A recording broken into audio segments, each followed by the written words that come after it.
नमस्कार। सुबह के 9 बज चुके हैं। हाजिर है हम ताजा तरीन खबरों के साथ। बुलेटिन की हम शुरुआत करते हैं भोपाल से मिल रही बड़ी खबर के साथ। चुनाव अधिकारी के मोबाइल उपयोग पर रोक, मतगणना को लेकर कांग्रेस ने ये मांग रखी है। कांग्रेस किसी प्रकार का जोखिम नहीं उठाना चाहती है और लाइव रिकॉर्डिंग और नतीजे बड़ी स्क्रीन पे दिखाए जाएं, कांग्रेस की ये मांग है। तो कांग्रेस की तरफ से लगातार ये मांग रखी जा रही है कि लाइव रिकॉर्डिंग और नतीजे बड़ी स्क्रीन पर दिखाए जाएं। कांग्रेस किसी प्रकार का जोखिम निश्चित तौर पे नहीं उठाना चाहती और इसी कड़ी में देखिए, ये मध्य प्रदेश कांग्रेस की तरफ से जो ऑफिशियल उनका ट्विटर हैंडल है, उससे ये ट्वीट भी निकलकर सामने आया। ट्वीट ये सामने आया है कि मतगणना को लेकर कांग्रेस की ये मांग है कि स्ट्रांग रूम के बाहर चौकसी तो बढ़ा ही जाए, इसके साथ ही लाइव रिकॉर्डिंग और नतीजे बड़ी स्क्रीन पर दिखाए जाएं। ज्यादा अपडेट के लिए हमारे संवाददाता वासु जुड़ चुके हैं। वासु, जिस तरीके से हम तस्वीरें देख रहे हैं, अलग अलग हिस्सों से यही मिल रही है कि कांग्रेस किसी भी प्रकार की हम ये कहें कि ये जोखिम नहीं उठाना चाहती है, क्योंकि ग्वालियर में भी हमने देखा स्ट्रांग रूम के बाहर कार्यकर्ताओं की तैनाती थी। अब इसके साथ ही राजधानी भोपाल से भी खबर मिल रही है कि कांग्रेस की मांग है कि लाइव रिकॉर्डिंग और नतीजे बड़ी स्क्रीन पे दिखाए जाएं।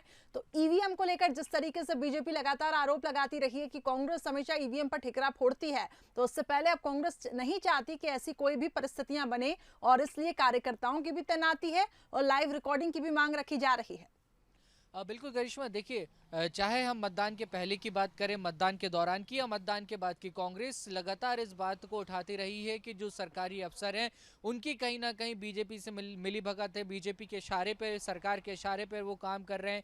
ईवीएम को लेकर भी कांग्रेस ने संदेह व्यक्त किया।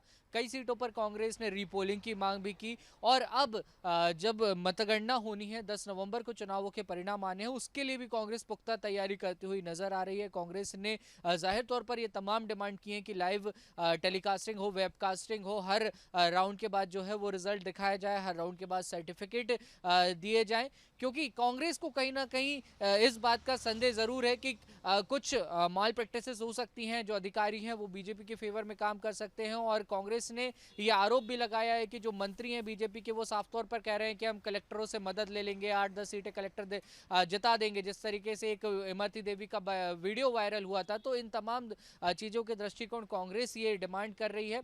और लगातार जब से मतदान हुआ है उसके बाद से कमलनाथ, जो कि पीसीसी चीफ हैं, उनके निवास पर बैठकों का दौर जारी है। खासकर मतगणना वाले दिन को लेकर सभी विधायकों को सतर्क रहने के जो संकेत हैं वो पीसीसी ने दे दिए हैं। प्रत्याशियों को कहा गया है कि आपके क्षेत्र में जो भी गतिविधियां हो रही हैं उसकी रिपोर्ट पीसीसी को करिए और 11 नवंबर को, यानी कि मतदान की जो मतगणना होनी है उसके तुरंत बाद कांग्रेस ने अपने विधायक दल की बैठक भी बुलाई है और सपा, बसपा और अन्य जो विधायक हैं उनको साधने में भी पार्टी जुटी हुई है, क्योंकि कांग्रेस के लिहाज से ये चुनाव बेहद महत्वपूर्ण है करिश्मा। और कांग्रेस कहीं भी कोई भी भूल या चूक करने नहीं चाहती है, क्योंकि 15 महीने महज कांग्रेस सत्ता में रही, जो 15 साल के बाद हासिल हुई थी, और अगर वापसी का मौका है तो यही मौका है। इसलिए पार्टी कहीं भी कोई किसी तरीके की ढिलाई देते हुए नजर नहीं आ रही और यही वजह है वासु की कांग्रेस दावा तो कर रही है कि 28 सीटों पर हम उपचुनाव जीतेंगे और 28 सीटों पर हमारी जीत होगी, लेकिन उससे पहले जैसा कि आपने ठीक कहा कि कांग्रेस कोई भी यहाँ पे जिस तरीके से जो भी आशंकाएं हैं उसको नहीं रखना चाहती और यही वजह बनी है कि मतदान के दौरान भी हमने देखा